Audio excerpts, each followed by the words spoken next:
After our chests hollowed out, we filled them with birds. Humans all over the planet filled their rib cages with birds to simulate their hearts, which had shrunken over generations, finally disappearing altogether. We'd evolved past having hearts, but no one was ready to admit it. I kept my call. It was too big for me. He managed to learn my name. He squawked it like a hiccup out my throat. Liar, he said. Liar, liar. The hole where your heart had been was subtler, gentle, filled with lovebirds that chirped and nipped at your muscle. You were always wincing, but pretending to smile. I'd let you pick out both of our birds. I was glad when the trend of keeping birds in place of our missing hearts died out. One morning we stood side by side in our backyard. We opened our chests, and our birds flew into the sun, just as we had seen the President and First Lady do on television. Soon, people began putting other things in their chests. They were experimenting. You were among those people. I was not. I had grown satisfied with the emptiness inside me. I decided it was natural. I wanted to love the emptiness inside you, but you wouldn't let me. Instead, you filled your heart hole with all kinds of things. First, like most people, you went to the butcher's shop and bought a dead heart. You bought the heart of a lamb. Flies gathered on your lips after a week. Once you filled it with glow sticks and danced in front of me at a party. Your inside shimmered. I imagined you were an exotic marine animal, a jellyfish maybe, and then I thought of my own empty chest, which was like a cave. I wish you were smaller so I could put you inside of me. A tiny version of you was the only thing that would fit where my heart had been. Otherwise, I would have nothing.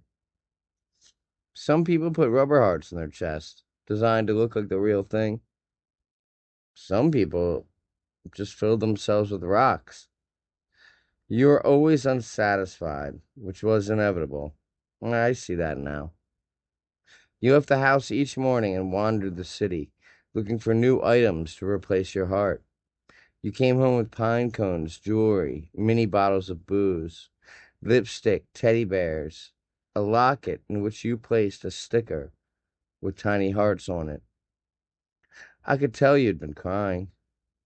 You came home with things you wanted me to put in my heart hole.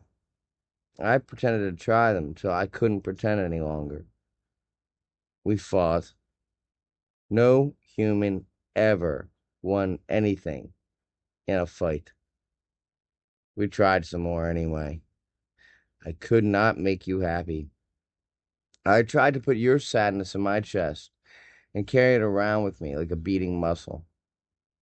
It didn't work. Sadness isn't a something that you carry. It is something you wade through. Soon the air was full of birds singing. The birds that once inhabited the world's chests had multiplied. They filled the skies with color and great moving bodies like continents shifting above us. This made me happy to see. I took you out back to show them to you. You told me you'd already seen something about it on the news. You went back in the house and got busy looking through old photographs of your family to place inside yourself. I imagined opening my chest up to let the entire sky fly inside me. I would turn around and walk inside and kneel before you and place my chest against your chest, and all the birds in the world would flutter and dance between our bodies. I knew this was impossible, of course, but that didn't matter because I also knew it would never make you happy. It didn't matter that my heart was empty. only that I could not fill yours in a way that would please you. I began to spend more time alone in the attic of our house. I could hear the birds on the roof over my head. Liar, I once thought I heard one say. Liar, liar. The attic was a nice space to store myself. It was empty in the middle, and all around the walls were stacks of old shoeboxes containing all the discarded items that had once replaced your heart. There was a small round window I opened to breathe. I breathed a lot. If I concentrated hard enough, I could taste it. The air tasted like the bird song that floated on it. I told you to breathe with me and to just be happy you were breathing and we were together.